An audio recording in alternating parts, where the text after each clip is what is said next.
একটা বাচ্চা মার গর্ভে থেকে পৃথিবীতে আসছে মরা অবস্থায়, বুঝেন, কিন্তু মরা অবস্থায় ফোকায়ে কেরাম বলেন তার মাসালা হলো এক রকমের।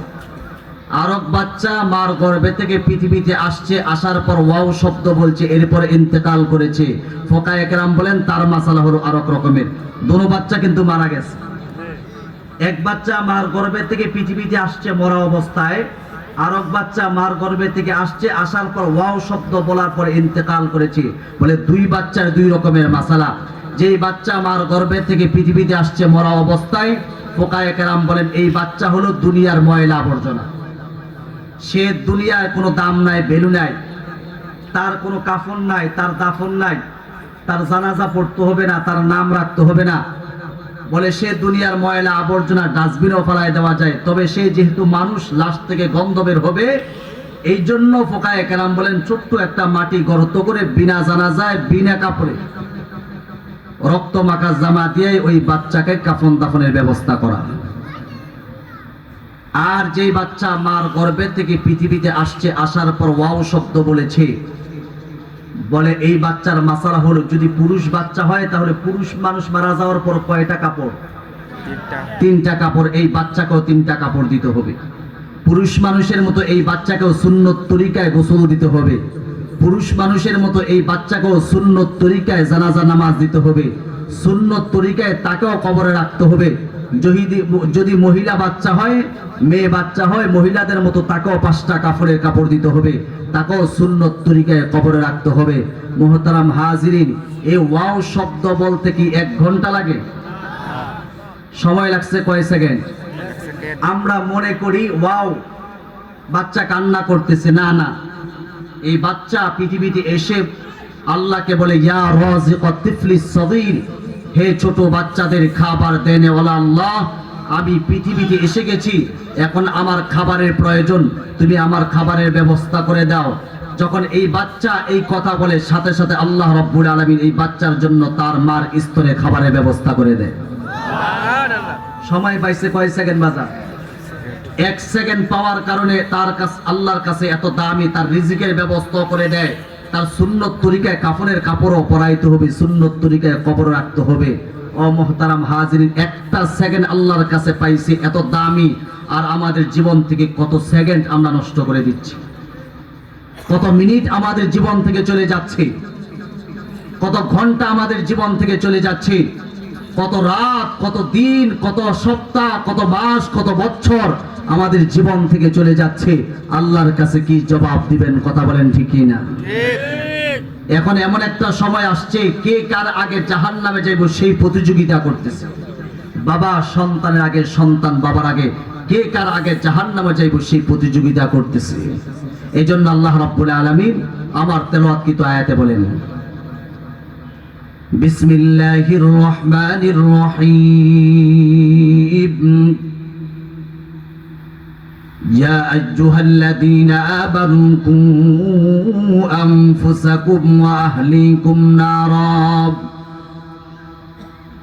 এর নবীর উম্মতের দল, আল্লাহ রাব্বুল আলামিন পৃথিবীর মানুষগুলোকে জানায়া দেয়, ইয়া আইয়ুহাল্লাযীনা আমানু কু আনফুসাকুম ওয়া আহলিকুম নারা, হে ঈমানদারগণ, তোমরা নিজেরা জাহান্নামের আগুন থেকে বাঁচো এবং পরিবার পরিজন আত্মীয় স্বজনকে জাহান্নামের আগুন থেকে বাঁচাও। ও খাসির শরীরের মুসলমান, বুঝে থাকলে বলেন এই কথাটা কার? আরো জোরে কোন এই কথাটা কার? আল্লাহ রাব্বুল আলামিন পৃথিবীর মানুষগুলোকে জানায়া দেয়, হে ঈমানদারগণ, তোমরা নিজেরা জাহান্নামের আগুন থেকে বাঁচাও এবং পরিবার পরিজন আত্মীয় স্বজনকে জাহান্নামের আগুন থেকে বাঁচাও, তোমার সন্তানকেও জাহান্নামের আগুন থেকে বাঁচাও। এই আয়াত কারিমা যখন নাযিল হয়ে গেল, নবীজির হাতে গোলা সাহাবী হযরত আবু হুরায়রা বললেন, নবী গো, আল্লাহ যে বলেছেন হে ঈমানদারগণ, তোমরা নিজেরা জাহান্নামের আগুন থেকে বাঁচো, ইয়া রাসূলুল্লাহ, ইয়া হাবিবাল্লাহ, এই অর্থ বুঝেছি, অর্থাৎ আমার গুনার কাজ ছেড়ে দিতে হবে, নামাজ পড়তে হবে, রোজা রাখতে হবে, হজ করতে হবে, যাকাত প্রদান করতে হবে। নবী গো, আল্লাহ যে বলেছে তোমার পরিবার পরিজন আত্মীয় স্বজনকে জাহান্নামের আগুন থেকে বাঁচাও, এই অর্থ বুঝলাম না, ও নবীজি একটু বুঝায়া দেন। মায়ার নবীজি বরকতের নবীজি উমরকে লক্ষ্য করে বললেন, উমর রে, আল্লাহ যে বলেছে তোমার পরিবার পরিজন আত্মীয় স্বজনকে জাহান্নাম থেকে বাঁচাও, এই অর্থ হলো আল্লাহ তোমার যেই কাজ করতে আদেশ করেছে তুমি তোমার পরিবার পরিজন আত্মীয় স্বজনকে সেই কাজ করতে আদেশ করো। আল্লাহ তোমার যেই কাজ করতে নিষেধ করেছে ওমর, তুমি তোমার পরিবার পরিজন আত্মীয় স্বজনকে সেই কাজ করতে নিষেধ করো।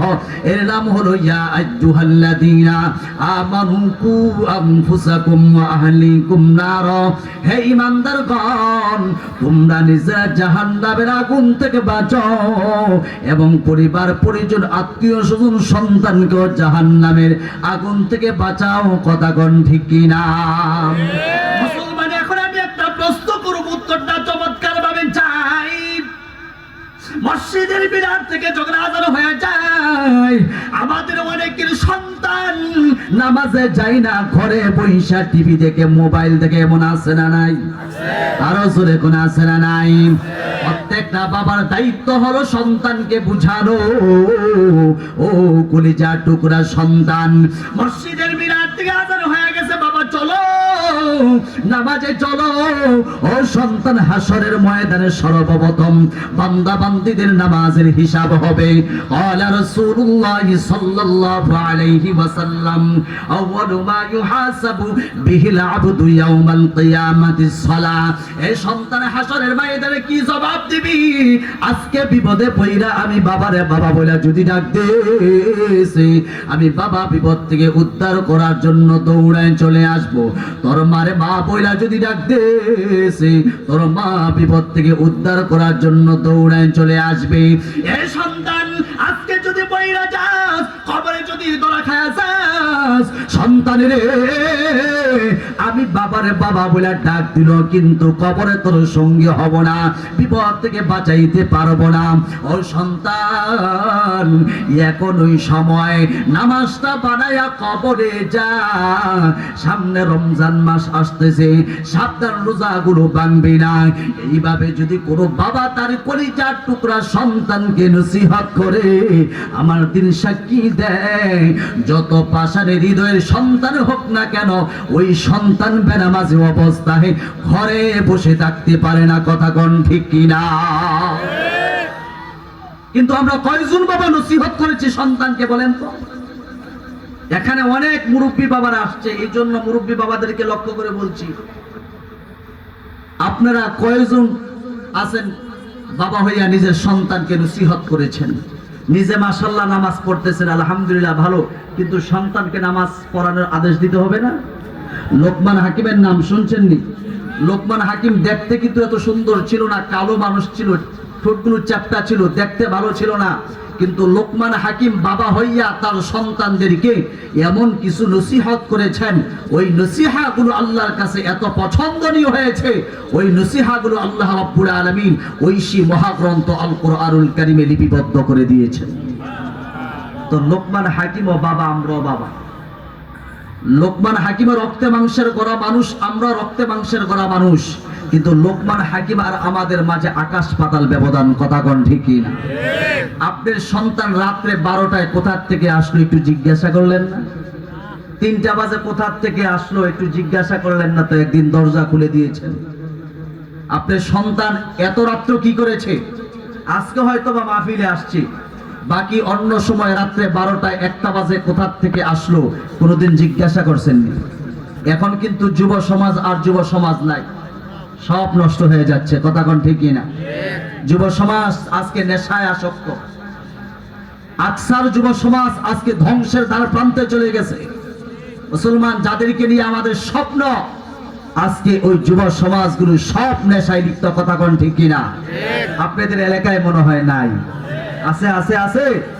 আহা, আমরা তো এই যুবকদের থেকে আমরা চাইছিলাম তাদের মাধ্যমে এই সমাজ সুন্দর হবে, এই রাষ্ট্র সুন্দর হবে, কিন্তু আজকে দেখা যায় এই যুব সমাজগুলো দেখা যায় আজকে বিভিন্ন নেশায় লিপ্ত।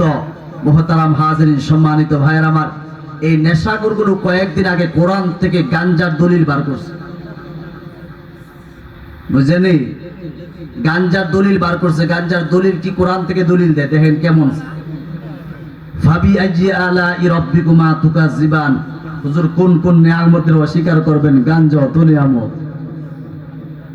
চিন্তা করছেন নি? গাঞ্জা করা কইতে দলিল বার করছে, অর্থ কিন্তু ঠিক আছে।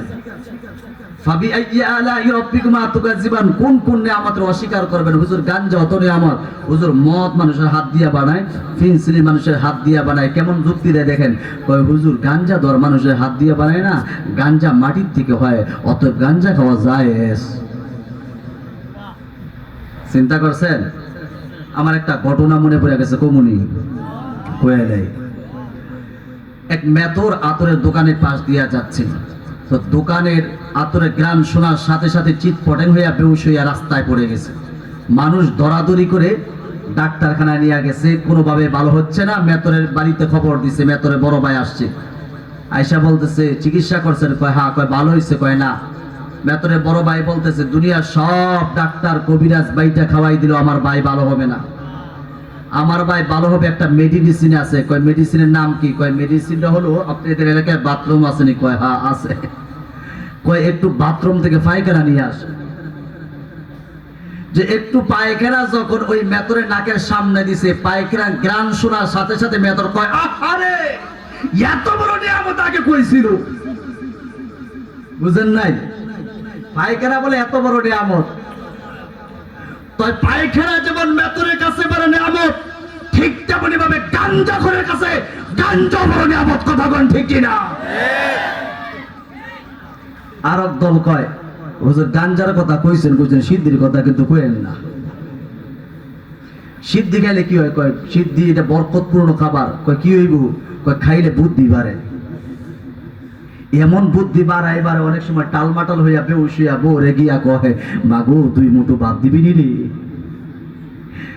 এখন এই কথা কই দেখা আমগরে কয় আমরা শরীয়তর হের হইলো মারেফতের। তো পার্থক্য কি? কয় পাগল বললে বাদ্দি জলে, আরে মনুষী বললে জলে হেলা রে, মনুষী বললে জলে হেলা। পাগলার কাছে আল্লাহ আছে, কারার দলে দেখে না। টুন টুনা টুন টুন টুন টুন। চিন্তা করছেন নি?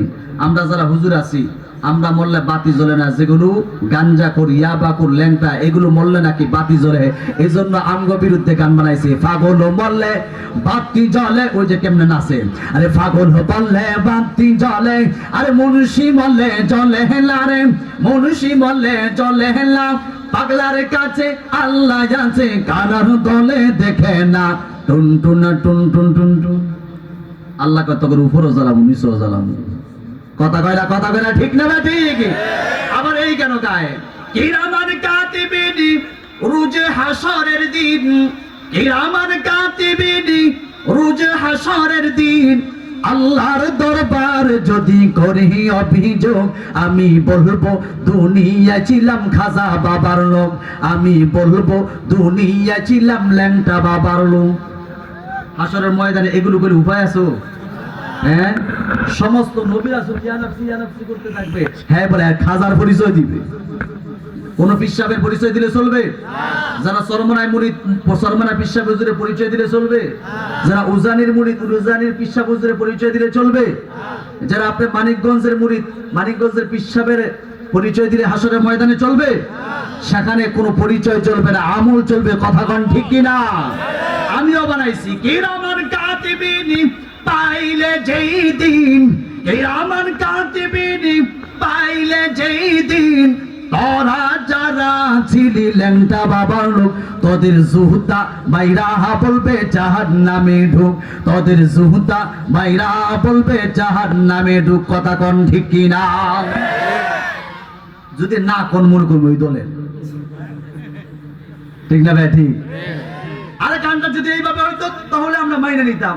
কিরামান কাতিবিনি রোজ হাসরের দিন, আল্লাহর দরবারে যদি করি অভিযোগ, আমি বলবো দুনিয়া ছিলাম মোহাম্মদের লোক, আমি বলবো দুনিয়া ছিলাম মোহাম্মদের লোক। মোহাম্মদ কে? আমাদের নবী কথা কোন ঠিক কিনা?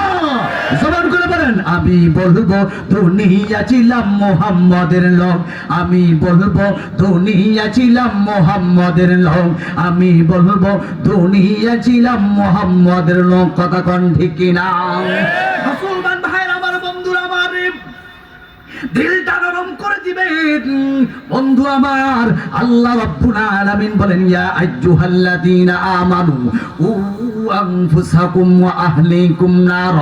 হে ঈমানদারগণ, তোমরা নিজেরা জাহান্নামের আগুন থেকে বাঁচাও, তোমার সন্তানকে জাহান্নামের আগুন থেকে বাঁচাও, বিবিকে জাহান্নামের আগুন থেকে বাঁচাও।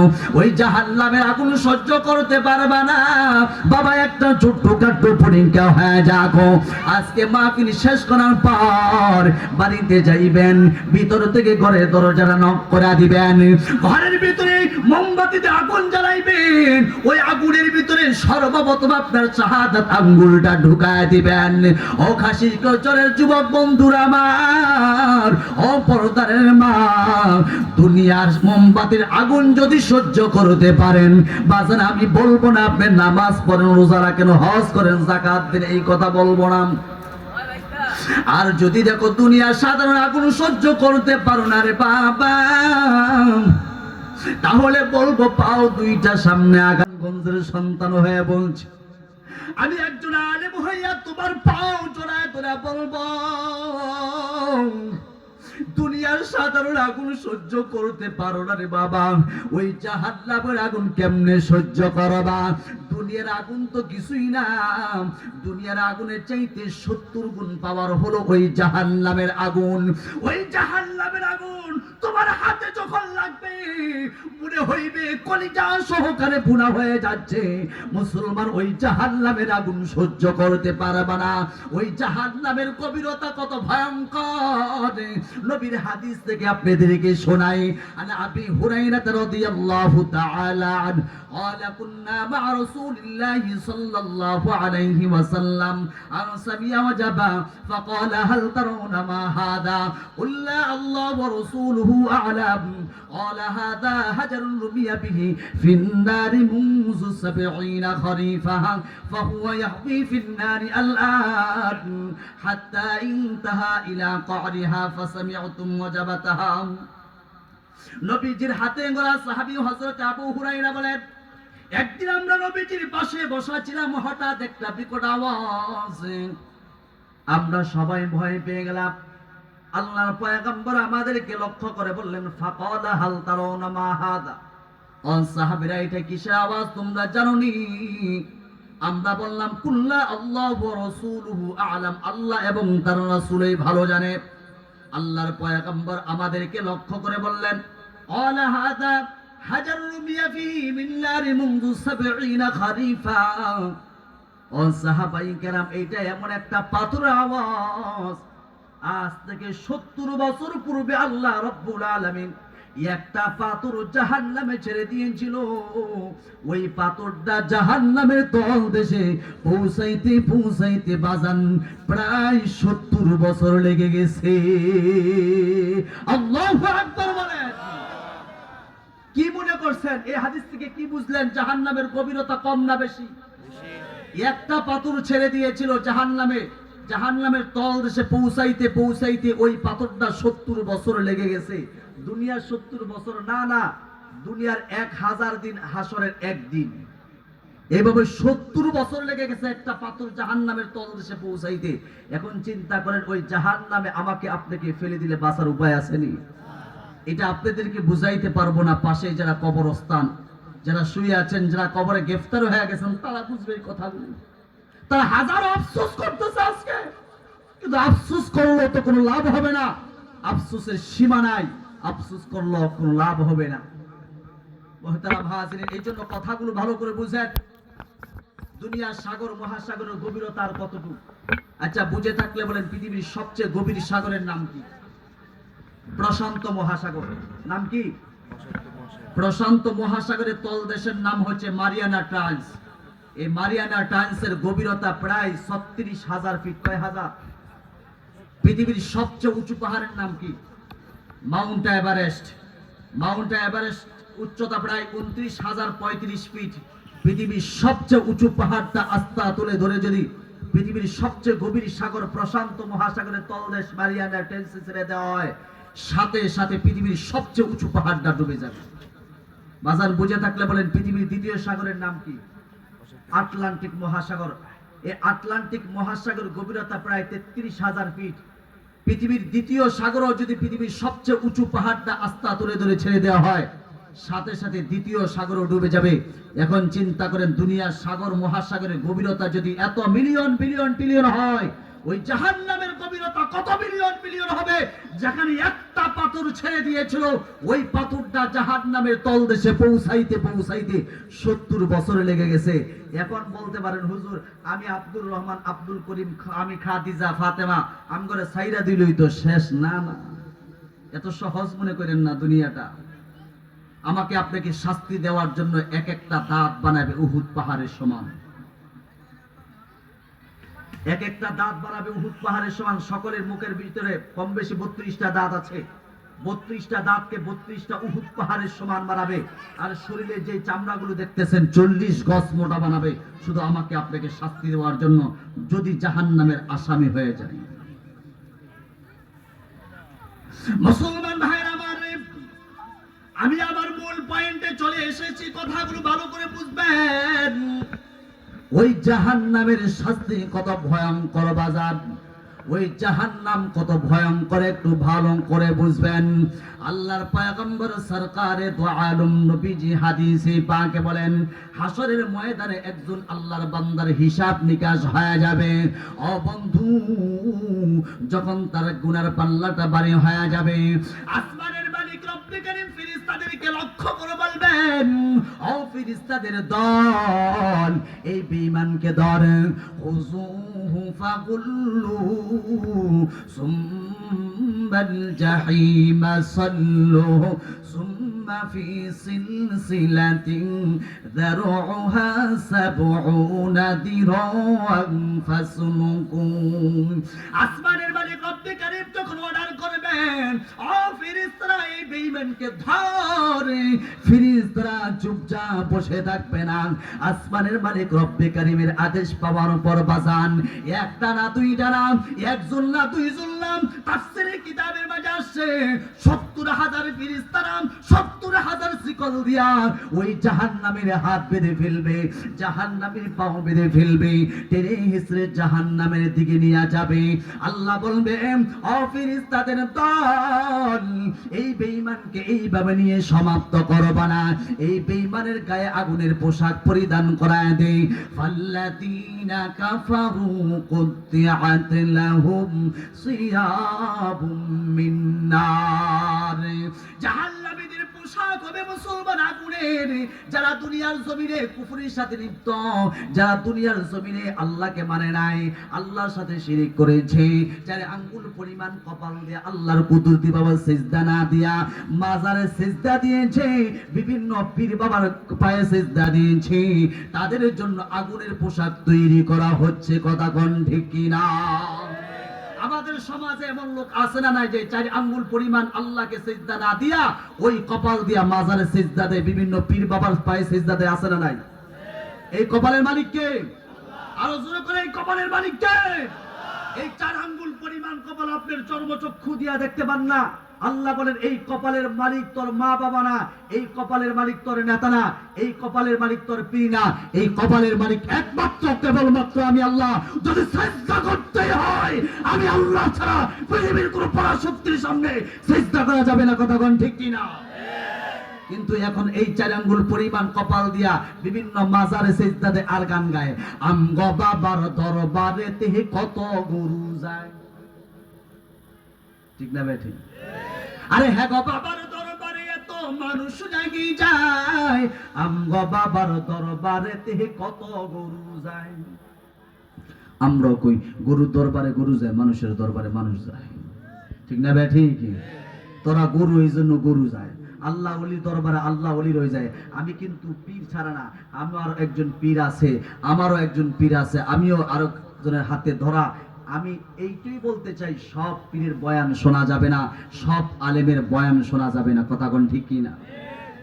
আবার কয় আমগো বাবায় আকাশে উড়ে, পানিতে ভাসে। আমরা বলতে চাই আকাশে উড়িলে যদি হইতো আউলিয়া, সর্বাপেক্ষায় বড় অলি তোতা ময়নাটিয়া। আরে পানিতে ভাসিলে যদি হইতো বড় পীর, সর্বাপেক্ষায় বড় পীর কচ্ছপ কুমির। আকাশে উড়লে বড় পীর হওয়া যায় না, আকাশে উড়লে যদি বড় পীর হওয়া যাইতো, আকাশের পাখির দিকে তাকায় দেখেন বাজান, ঘন্টার পর ঘন্টা আকাশে উড়ে, অকটেল লাগে না, পেট্রোল লাগে না, ডিজেল লাগে না, ভোরবেলায় গ্যাসের জন্য সিরিয়াল ধরতে হয় না। যদি আকাশে উড়লেই বড় পীর হইতো, আমরা মনে করি সবচেয়ে বড় পীর হলো আকাশের পাখি। ঠিক না বেঠি?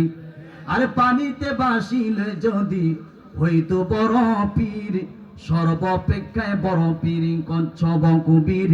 ওই যে তাকায় দেখেন কচ্ছপ কুমির, মা সারাদিনই পানিতে ভাসে। বোঝা গেল আকাশে উড়লো বড় পীর হওয়া যায় না, পানিতে ভাসলো বড় পীর হওয়া যায় না। পীর হতে হলো কিছু কোয়ালিটি লাগে। এক নম্বর কোয়ালিটি হলো তার ভিতরে কোরআন হাদিসের জ্ঞান থাকতে হবে। যদি কোরআন হাদিসের জ্ঞান না থাকে, সিরাতুল মুস্তাকিমের পথ আল্লাহর সাথে কিভাবে জড়াই দিবে? কথা কোন ঠিক না? তোর বাবাই নিজেই তো মুত্তা ফানি লয় না, তো তোরে কেমনে সিরাতুল মুস্তাকিমের পথ দেখাইবে? কথা কোন ঠিক না?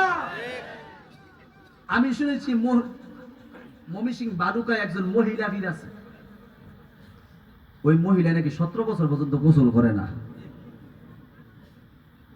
বাবা, আমি হক্কানি পীরের কথা বলছি না, যারা ভণ্ড ইমান চোর তাদের বিরুদ্ধে কথা বলছি। এদের বিরুদ্ধে আমাদের সংগ্রাম চলবেই। কথা কোন ঠিক না?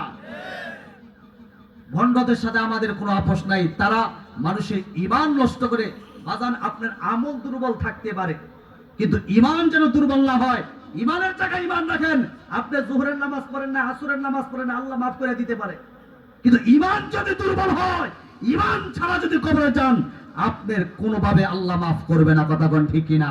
এজন্য বলেন ঈমানের জায়গায় আপনি আলাদা রাখেন। অনেক মানুষ আছে ওই ভণ্ড পীরের কাছে গিয়ে তাদের ঈমান নামের দৌলত হারায়। বহুত আছে, দেখছেন, বহুত আছে মুহতারাম হাজিরিন। তো ওই এই ভালুকায় যে মহিলা পীর আছে, 17 বছর পর্যন্ত গোসল করে না। বাজার মহিলাদের এমনিতে একটা সমস্যা আসে মাসিক, এটা আল্লাহর প্রদত্ত। এখন ওই মহিলা যদি 17 বছর পর্যন্ত গোসল না করে, ওই মহিলার কাছে বোম্বাই আতরের গন্ধ করবে নাকি ফাড়ির গন্ধ করবে? কি হলো, ফাড়ির গন্ধ করতো না? এরা বলে হক্কানি পীর। জোরে কোন নাউজুবিল্লাহ। এরা মানুষের ঈমান নষ্ট করে। কথা কোন ঠিক কিনা? আরে আপনাদের ঈমান তাজা করার জন্য এসেছি। আপনাদের মসজিদের মুয়াজ্জিন, আপনাদের মসজিদের ইমাম, আপনাদের মাদ্রাসার প্রিন্সিপাল সাহেব আপনাদের হাতে ধরে পায়ে ধরে ধরে ধরে আপনাদেরকে নামাজে আনে। কথা কোন ঠিক কিনা? এমন হয়েছে ইতিহাস যে কোনো ভণ্ড পীর আপনাকে নামাজের কথা বলছে? এমনও তো হয় নাই কোনো চেয়ারম্যান মেম্বার আপনাদেরকে নামাজের কথা বলছে, আব্দুর রহমান ভাই ফজরের নামাজের সময় হয়ে গেছে, তাড়াতাড়ি নামাজে আসেন, এই কথা কইছেন কোনো চেয়ারম্যান? কয় নাই। বললে একমাত্র ওলামায়ে কেরাম বলেছে। কথা কোন ঠিক কিনা? খালি মাতা পাইলে হুজুর টুপি দিতে চাহাই, খালি মাতা পাইলে হুজুর টুপি দিতে চাহাই। আজানে দিয়া ডাইকা নিয়া নামাজ পড়ায়, হাই হাই আজানে দিয়া ডাইকা নিয়া নামাজ পড়ায়। খালি মাতা পাইলে হুজুর টুপি দিতে চাহে, বলেন খালি মাতা পাইলে হুজুর টুপি দিতে চাহাই। আজানে দিয়া ডাইকা নিয়া নামাজ পড়ায়, হাই হাই আজানে দিয়া ডাইকা নিয়া নামাজ পড়ায়। খালি মাতা পাইলে হুজুর টুপি দিতে চাহায়, খালি মাতা পাইলে হুজুর টুপি দিতে চায়। কথা কোন ঠিক কিনা? আল্লাহ বুলা মানুষদেরকে আল্লাহ চিন্তায়, আল্লাহ বুলা মানুষদেরকে আল্লাহ চিন্তায়। খালি মাতা পাইলে হুজুর টুপি দিতে চায়, খালি মাতা পাইলে হুজুর টুপি দিতে চায়। নবী হারা উম্মতদের নবীর প্রেম শিখায়, নবী হারা উম্মতদের নবীর প্রেম শিখায়। খালি মাতা পাইলে হুজুর টুপি দিতে চায়, খালি মাতা পাইলে হুজুর টুপি দিতে চায়। কথা কোন ঠিক কিনা? মুসলমান ভাইরা মানে জাহান্নামীদের পোশাক হবে আগুনের। ইন্নাত আল্লাহ রাব্বুল আলামিন বলেন সারাবিলুহুম মিন কাতিরানিন ওয়া তাখশা বুজুহাহুমুন নার। জাহান্নামীদের পোশাক হবে আগুন এবং গন্ধকের। এখন প্রশ্ন করতে পারেন, হুজুর জীবনে কত কিছুর নাম শুনলাম, গন্ধকের নাম তো শুনলাম না। বাজার গন্ধক বুঝাইতে হলে একটা প্রশ্ন আপনাদেরকে করব, উত্তরটা চমৎকার ভাবে চাই। আমাদের সমাজে হিন্দু ভাইরা মারা যায় কি যায় না? আমার বাড়ি নারায়ণগঞ্জ, আমাদের এলাকার একজন হিন্দু ভাই মারা যাওয়ার পর আমি তাকে প্রশ্ন করলাম, ভাই আপনারা মারা যাওয়ার পর কেন আপনাদেরকে চন্দন কাঠ দিয়া পোড়ায়? বলে, হুজুর আমরা যখন মইরা যাই আমাদেরকে চিতায় পোড়ায় চন্দন কাঠ দিয়া। বলে, হুজুর আমাদের গায়ে আগুন লাগাইতে দেরি হয়, মুহূর্তের ভিতরে পুরা শরীরে আগুন ধরতে দেরি হয় না।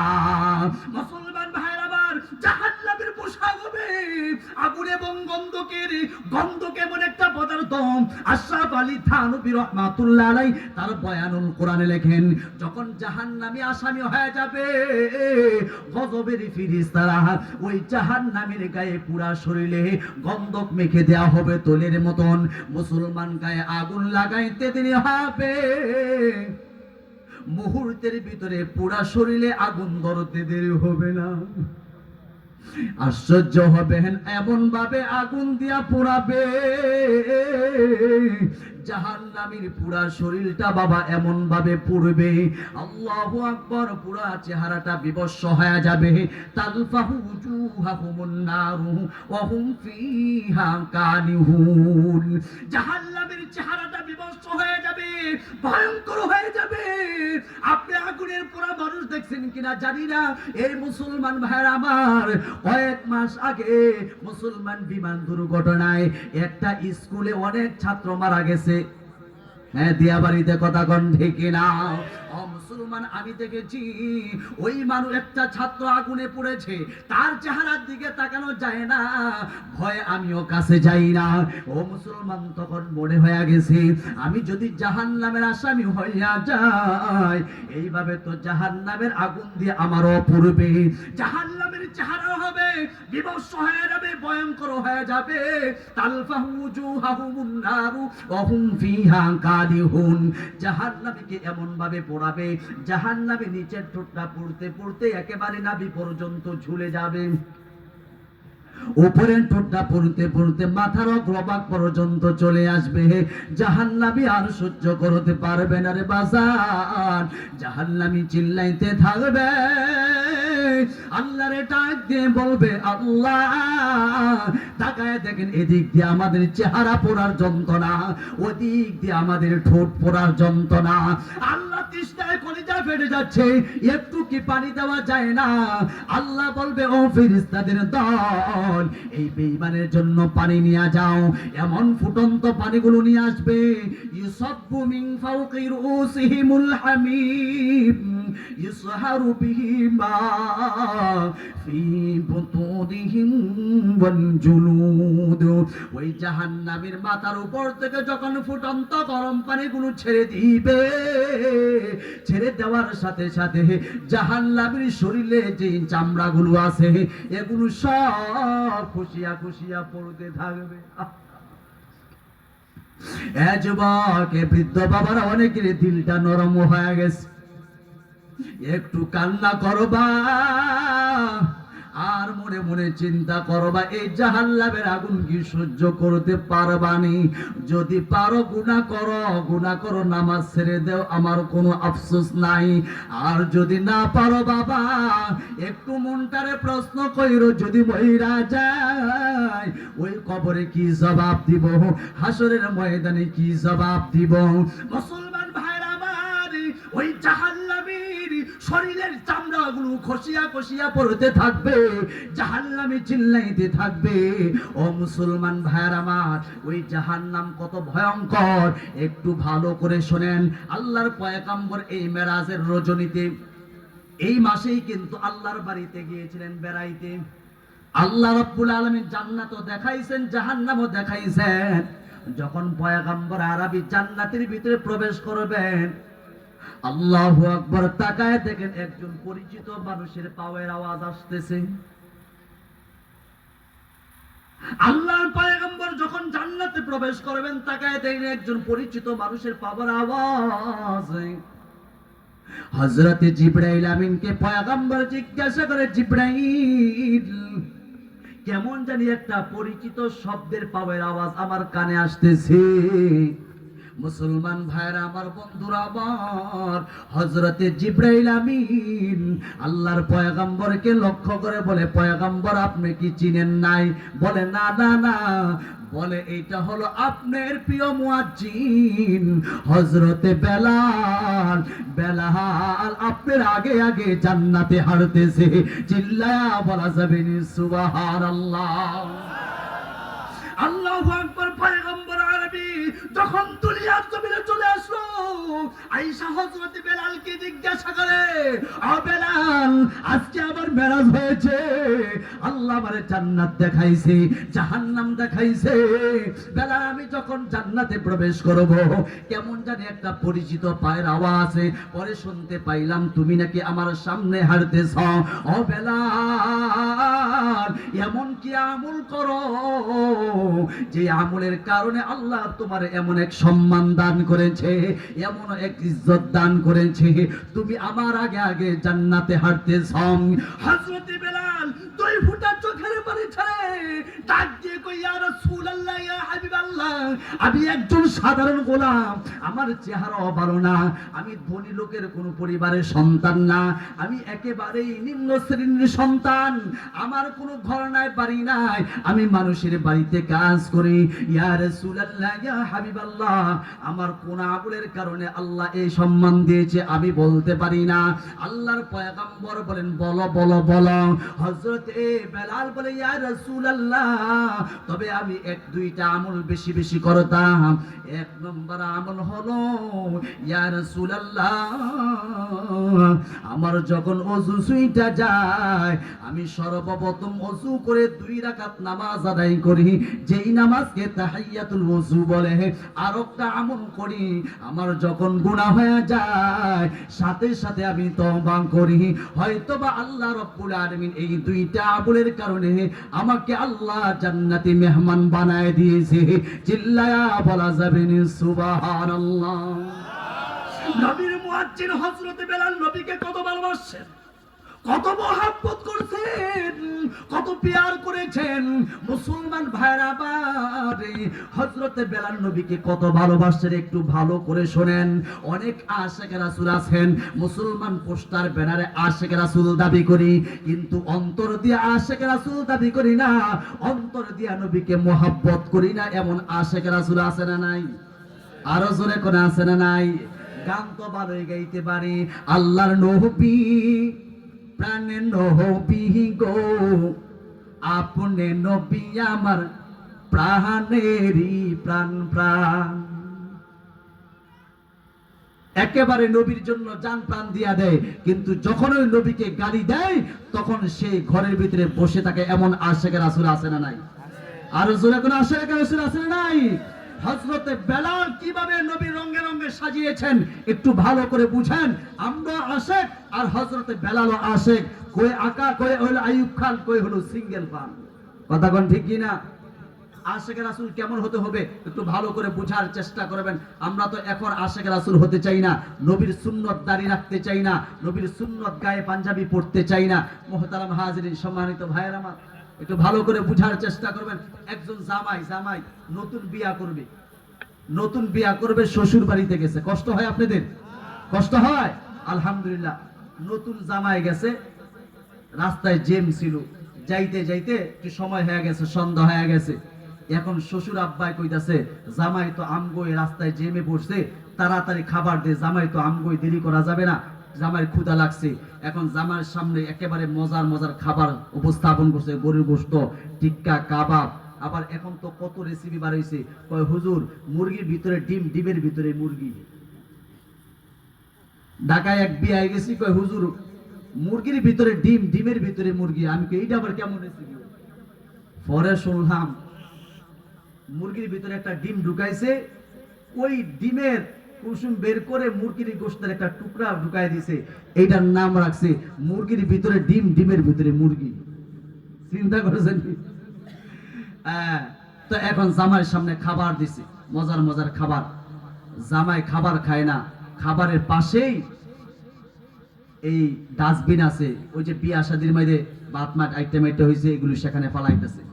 জামা এই মজার খাবার তুইয়া ওই আইটা খাবারের কাছে গেছে, গিয়া সেখানে সিল্কা মিল্কা, ওই যে বাচ্চাদের নাকের ময়লা চলা পড়ছে, এখানে লেবুর সিল্কা মিল্কা দেয়, মুখে সিল্কা দেয়, আর এদিক দিয়ে হাত দিয়ে চাবায়। এই দৃশ্য যখন শ্বশুর আব্বা দেখছে, কয় হায় হায়, আমার জামাই কামড়া করতেছে গিয়া, এত মজার খাবার তুইয়া ওই ডাস্টবিনে গেছে খাইতো। এখন শ্বশুর আব্বা কইতাছে আমার তো মান সম্মান সব শেষ করে লাইব, তাড়াতাড়ি ঘটকরে ডাক দিছে। ঘটক দিকে এদিকে আয়। ঘটক মনে মনে চিন্তা করে, ও বুঝছি, খাবারের আগেই মনে আমার বিলটা দিয়া দিবে। ঘটকটা সিবাই নিয়ে এমন হোমানে বাড়ি, তুই কেমন জামাই নিয়ে আসছ, এত মজার মজার খাবার দিলাম, এই খাবার তুই হ্যাঁ ডাস্টবিনে গেছে খাইতো। আচ্ছা, বুঝে থাকলে বলেন, কোন সুস্থবান শ্বশুর কি তার মেয়েকে এই জামাইয়ের কাছে বিয়া দিবে? কারণ এই জামাই কি পাগল, পাগল না হলে তো ডাস্টবিনে খাইতে যায় না। কথা কোন ঠিক কিনা? কথা কোন? এই জামাই কি পাগল? আপনারাই বলতেছেন এই জামাই কি পাগল। তো ঠিক তেমনি ভাবে মুহতারাম হাজরিন, আল্লাহ রাব্বুল আলামিন আমাদের সামনে বিশ্ব নবীজির চরিত্র ধরে রাখছেন, বিশ্ব নবীজির সুন্নত আমাদের সামনে রেখেছেন। নবীজির আদর্শবান না হয়ে, নবীজির সুন্নত পালন না করে আমরা ইহুদি খ্রিস্টান ওই গান্দা পচা ডাস্টবিনকে আমরা আজকে মেনে নিয়েছি। কথা কোন ঠিক কিনা? আমরা নবীজির সুন্নতকে পছন্দ করি না, নবীজির সুন্নত আমাদের ভালো লাগে না।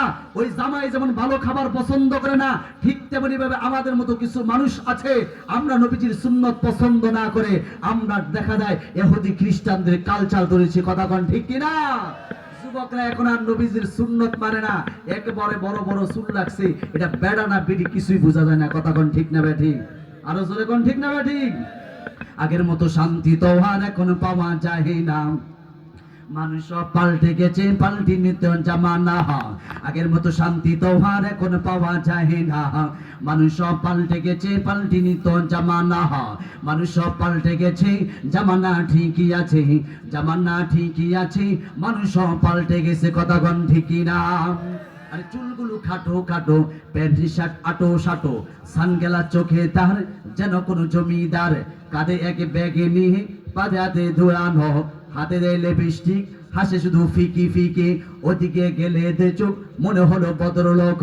কাছে গিয়ে দেখি বাইরে, কাছে গিয়ে দেখি বাইরে পুরুষ মানুষ না, মাশাআল্লাহ দাঁড়ায় আছে মিস জরিনা হায়াপা, মাশাআল্লাহ দাঁড়ায় আছে মিস জরিনা হায়াপা, মাশাআল্লাহ দাঁড়ায় আছে মিস জরিনা।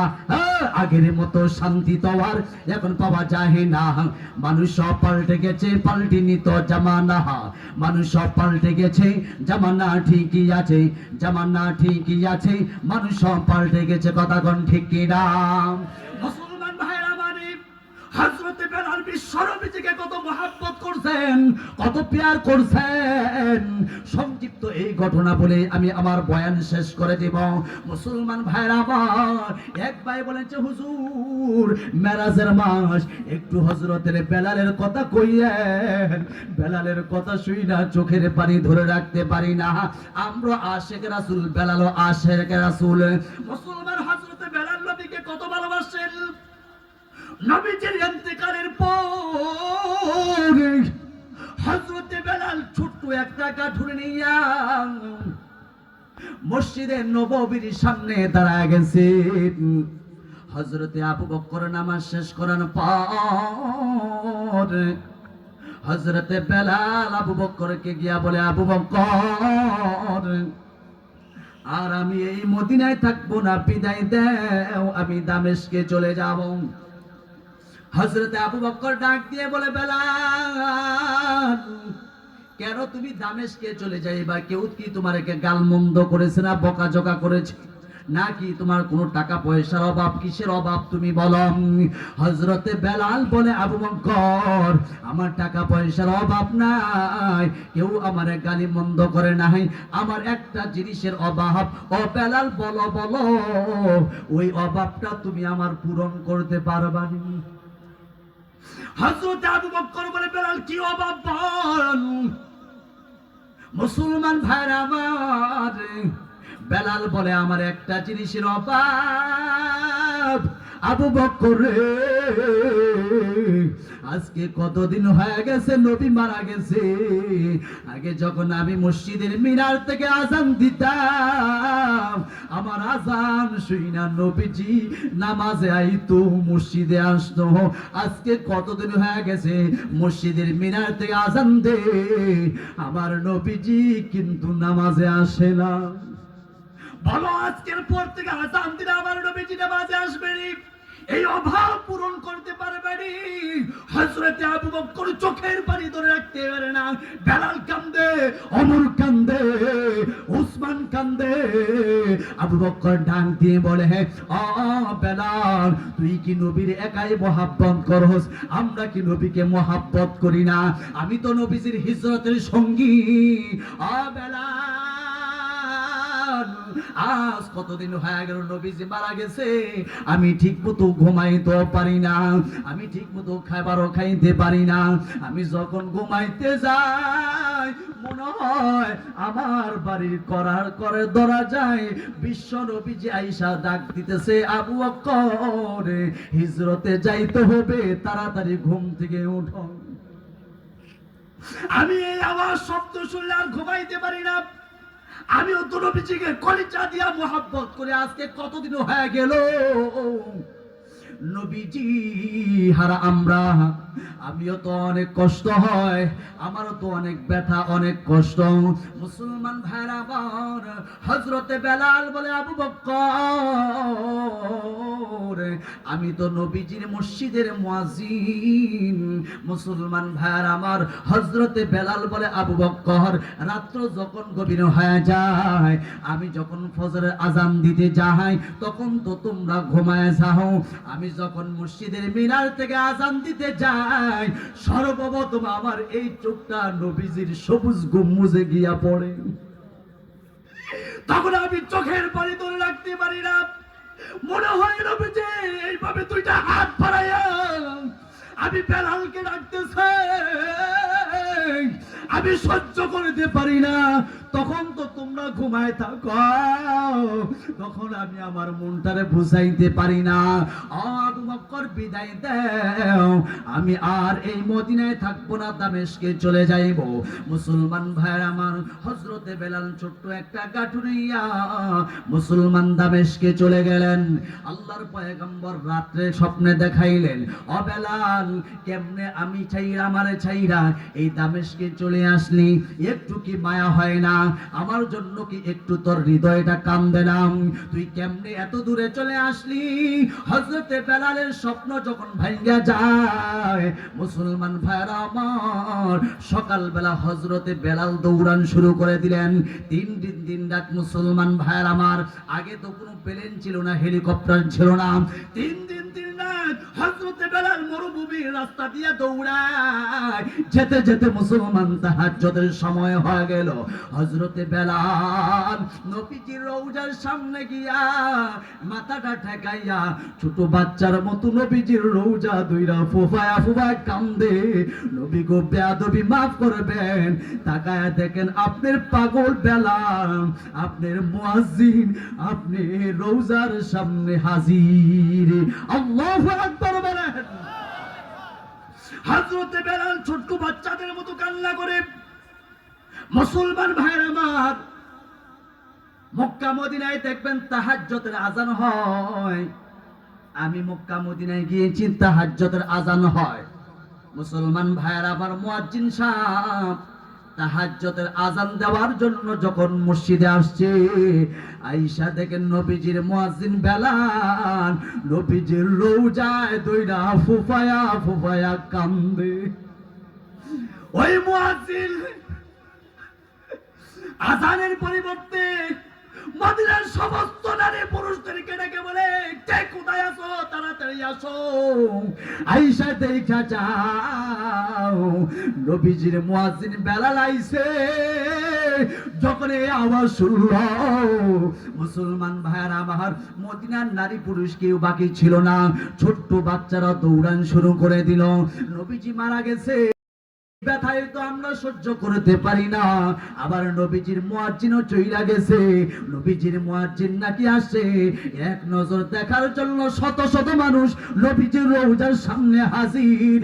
দামি দামি সাহাবাগুলো হাজির, হযরতে আবু বকর হাজির, হযরতে সালমান ফারসি হাজির, হযরতে ওমর ফারুক হাজির, হযরতে ওসমান হাজির। আবু বকর ডাক দিয়ে কয়, বেলাল আর কান্দো না, আর কান্দো না, নবীজি চইলা গেছে, এই তো আমাদের কষ্ট। আবার তুমিও এই মদিনা ছাইরা দামেস্কে চইলা গেছ। এ বেলাল, বহুদিন হয়ে গেল তোমার পবিত্র জবান দিয়া আজান শুনি না। আজকে কতদিন হয়ে গেছে, একটু কি আজান শুনাই পানি? হযরতে বেলাল কোনোভাবে আজান দেয় না। মুসলমান বয়োজ্যেষ্ঠ সাহাবী হযরতে সালমান ফারসি আবু বকরকে ডাক দিয়ে কয়, আবু বকর যতই রিকোয়েস্ট করো কোনোভাবে বেলাল আজান দিবে না। হযরতে ওমর ফারুককে বললেন, ও ওমর ফারুক, যতই রিকোয়েস্ট করো, যতই ইতিরাজ করো, কোনোভাবে বেলাল আজান দিবে না। বেলাল আজান দিবে, যাও হাসান হুসাইনকে নিয়ে আসো।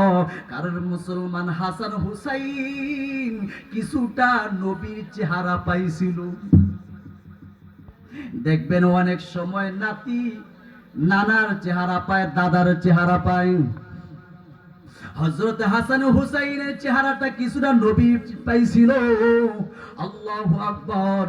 হাসান হুসাইনকে নিয়ে আসলো। হাসান হুসাইন যখন নবীজির রওজার সামনে দাঁড়ায় গেছে, হযরতে বেলাল তাকায় দেখেন হাসান হুসাইনে, আর বেলাল নিজেকে স্থির রাখতে পারলো না। হযরতে হাসান হুসাইনের কবরে চুমা দিয়া বইছে। হযরতে বেলাল ডাক দিয়ে কয়, ও হাসান হুসাইন, এই কপালে আমার নবী রহমাতাল লিল আলামিন তোমাকে চুমা দিছে। এখনো আমি এই জায়গায় নবীজির মুখের ঘ্রাণ পাই। মুসলমান ভাইরা আমার জড়ায় ধরা কান্দে। ও মুসলমান নবীর উম্মতের দল, হযরতে বেলাল হাসান হুসাইনকে ধরে কান্দে। হাসান হুসাইন বলে, ও নবীজির মুয়াজ্জিন বেলাল, নানাই চইলা গেছে, আমাদের কষ্ট ব্যথা, ঘরটা অন্ধকার অন্ধকার, আবার তুমি চইলা গেছো, এই কষ্ট কোথায় রাখবো? একটু কি আজান দেওয়া যায় না? হাসান হুসাইন রিকোয়েস্ট করার পর হযরতে বেলাল আর নিজেকে স্থির রাখতে পারলেন না। যখন মসজিদের মিনার থেকে উঠলেন, মিনারে উঠে যখন আজান দিলেন, আশহাদু আন্না মুহাম্মাদার রাসূলুল্লাহ, আশহাদু আন্না মুহাম্মাদার রাসূলুল্লাহ, এই কথা বলার সাথে সাথে মুসলমান হযরতে বেলাল বেহুশ হইয়া জমিনে পড়ে যায়। সমস্ত নারী পুরুষগুলো কান্নার রোল পড়ে গেছে। কতদিন পর বেলালের আওয়াজ শুনলাম, আজানের শব্দ শুনলাম। মুসলমান ভাইরা আমার, বেলাল কয়েকদিন পর সহ্য না করতে পেরে মুসলমান কলিজা ফাইটা এই আশিক রাসূল দুনিয়ার জমিন থেকে বিদায় হয়ে গেছে। হযরতে বেলাল নবীকে কত ভালোবাসে, সাহাবায়ে কেরাম নবীকে কত ভালোবাসে, আর আমরা ভালোবাসি। আমরা আশিক রাসূল প্রকৃত হইতে পারি নাই, কথা কোন ঠিক কি না? আমরা আবু বকরের মতো হইতে পারি নাই, উসমানের মতো হইতে পারি নাই। সাহাবায়ে কেরাম নবীকে কত ভালোবাসেন, কত মহব্বত করেছেন। আমরা নবীজিকে হযরত আবু বকরের মতো ভালোবাসতে দরকার আছে না নাই? আরো জোরে কোন আছে না নাই? সাহাবায়ে কেরাম নবীকে কত ভালোবাসেন, কত ভালোবাসেন। নবীজির গাম মোবারক গুলো আতর বানাইয়া মুসলমান ভাইয়েরা আমার, বন্ধুরা আমার, শরীরে ব্যবহার করতো। জোরে কোন মারহাবা। রহমতে আলম নবী, নবী আকরাম বলেন, রহমতে আলম নবী, নবী আকরাম, সাহাবীরা আতর বানায় ওহি নবীজির গাম। বলেন সাহাবীরা আতর বানায় ওহি নবীজির গাম। রহমতে আলম নবী আকরাম, সাহাবীরা আতর বানায় ওহি নবীজির। বলেন সাহাবীরা আতর বানায়। উস্তুনে হান্নানা একটা খেজুর গাছের নাম, যাকে ধরে খুতবা দিতেন রাসূলে আকরাম, যাকে ধরে খুতবা দিতেন রাসূলে আকরাম, গাছটা নবী বিরহে কাঁদিতে রহে, নবীর বিরহে কাঁদিতে রহে।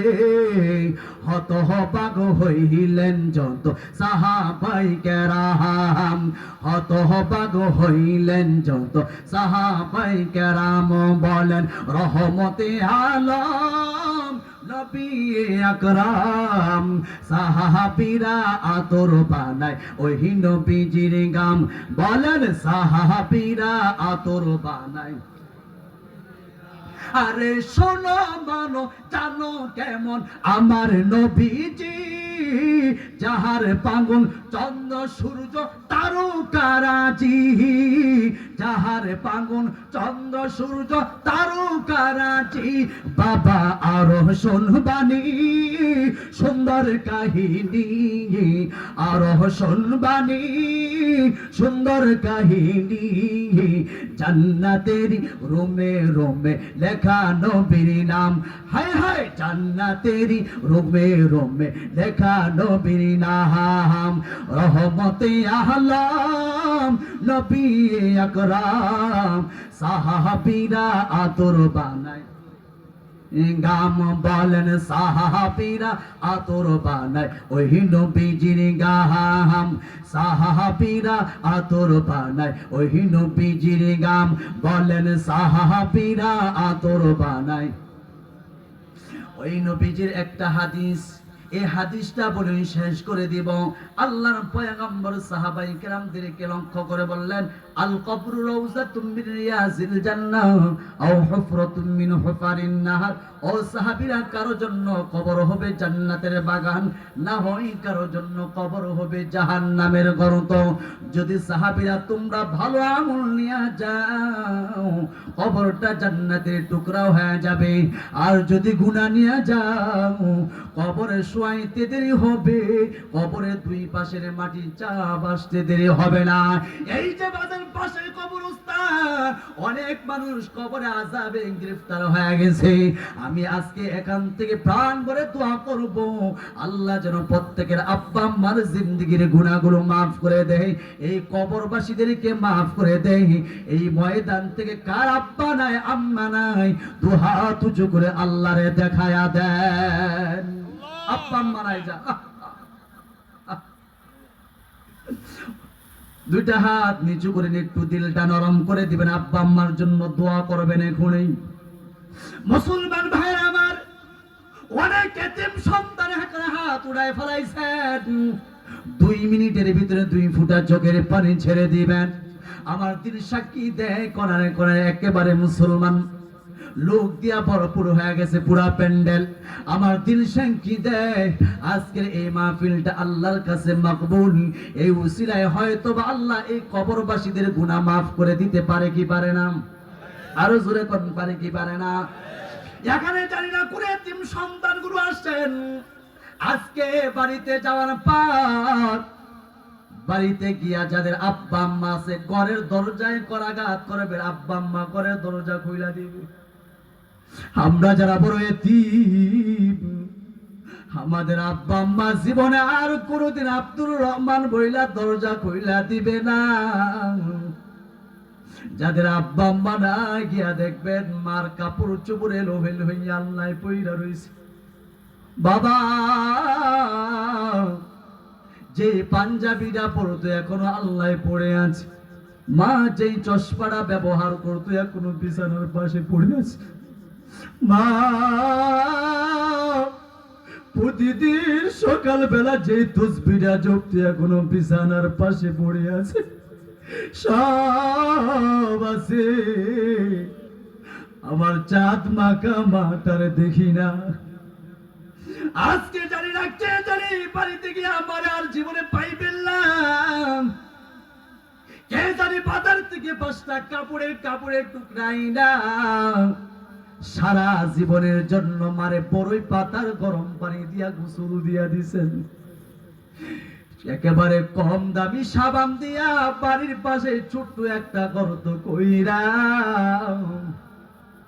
বড়ই পাতার গরম পানি দিয়া কসলায় কসলায় সারা জীবনের জন্য মারে গোসল দিয়া বিদায় দিছেন। চারজনে খাটিয়াটা বহন করিয়া মারে নিয়া যায়, মার লাশের পাশে দাঁড়ায়া কত টাকা ডাকলাম মারে, কই যাও, কবে বাড়িতে ফিরবা। জীবনের শেষ দেখাটা দেখছি মার কাপড়ে কাপড় খুইলাম, মার চোখে সুরমা লাগানো ছিল, আর জীবনে কোনোদিন মার চেহারাটা দেখলাম না। মা এই শীতের রজনীতে কবর থেকে ডাকে রে সন্তান। আমি মার কবরের বাঁশের পাতিগুলো বাইঙ্গা বাইঙ্গা কুয়াশার পানিগুলো কবরে ঢুকে, এ সন্তান একটা মুহূর্তের জন্য তোরে মাটিতে ঘুম পাড়াইতাম না, তুই যদি অসুস্থ হয়ে যাস। আজকে আমি মারে কত মনের মন টনের টন মাটিগুলো চাপা দিয়া কবরে চলে আস। এ সন্তান আমি মার কবরে কোনো লাইট নাই, কোনো ফ্যান নাই, কম্বল নাই, কাঁথা নাই, বালিশ নাই। ওই যে আমি মারে 5টা কাপড়ের টুকরা দিয়া পেঁচায়া মোড়ায়া কবর রাখছো, সে মাটি ছোট্ট একটা চাকা আমি মার মাথায় বালিশ বানায়া ডাইন দিকে মুখটা ফিরায়া তুই আস। আজ পর্যন্ত খবর লইতে পারলি না। অনেকের চোখের পানি চলে আসছে, দিলটা নরম করে দিবেন। আল্লাহ বলেন ফালিয়াযাকু কলিলা ওয়ালিয়াবকু কাসীরা, বেশি বেশি কাঁদ কম কম হাসে। তোর চোখের পানি আমি আল্লাহর কাছে এত মাকবুল, তোর চোখের পানির উসিলায় তোর মা বাবার জিন্দেগীর গুনাহগুলো maaf করে দিতে পারো। এজন্য মুসলমান দুই ফুটা চোখের পানি ছেড়ে দিবেন। মার কবর থেকে ডাকেন সন্তান আমি মারে যেই 5টা পাতলা কাপড়ের টুকরা দিয়া পেঁচায়া কবর রাখছো, ওই 5টা কাপড়ের টুকরো কিন্তু কবরের মাটি খাইয়া ফলাইছে। আমি যে হাত 2টা দিয়া তোরে আদর কইরা গোসল দিয়া দিতাম, ওই 2টা হাতও কিন্তু কবরের মাটি খাইয়া ফলাইছে। যেই 2টা ঠোঁট দিয়া তোর গালে মুখে চুমা দিয়া ঘুম পাড়াইতাম, আব্দুর রহমান রে বাজারে এই 2টা ঠোঁট কিন্তু কবরের মাটি খাইয়া ফলাইছে। আল্লাহ আমাদের আব্বা আম্মার জিন্দেগীর গুনাহগুলো maaf করে দাও। আমার একটা 2 মাসের সন্তান আছে, আমি অনেক সময় মাহফিল করে যখন বাসায় যাই, ঘুমাইতে গেলে আমার বাচ্চাটা অনেক সময় ঘুম থেকে উঠে যায়, আমার রাগ হয়, গুসা হয়। কিন্তু আমার বিবি দেখি মাঝে মাঝে ঘুম থেকে উঠা বাচ্চার প্রস্রাব পরিষ্কার করে, পায়খানা পরিষ্কার করে, আবার একটু ঘুমায়, আবার প্রস্রাব পরিষ্কার করে, আবার বাচ্চা কান্না করে, এইভাবে সারা রাত কেটে যায়। আমি মনে মনে চিন্তা করি, আমার মাও তো আমার মতো আমার জন্য কত রাত্র ঘুমায় নাই, আমার মা তো আমার জন্য কত রাত্র পাহারাদারি করেছে, আমার মার কত ঘুম নষ্ট করেছি আমি। রাত্রে বাবাই ঘুমায় যায়, ভাই ঘুমায় যায়, বোন ঘুমায় যায়, আমার মা আমার জন্য ঘুমাইতো না। আজকে মারে যারা অন্ধকার কবর রাখছেন, আল্লাহ যেন মা বাবার কবরটা জান্নাতের বাগান বানায় দেয়, মা বাবা যেন কবরে ভালো থাকে। অনেকের চোখে পানি চলে আসছে। এই যে মাদ্রাসা, রাত্র গভীরে এই বাচ্চাগুলো কোরআন পড়ে পড়ে আপনার আব্বা আম্মার জন্য দোয়া করবে, আল্লাহ আব্বা আম্মার কবরটা জান্নাতের বাগান বানায় দাও। আয় আল্লাহ এই কবরবাসীদের গুনাহগুলো maaf করে দাও। ও মুসলমান, পরীক্ষা হয়ে যাবে,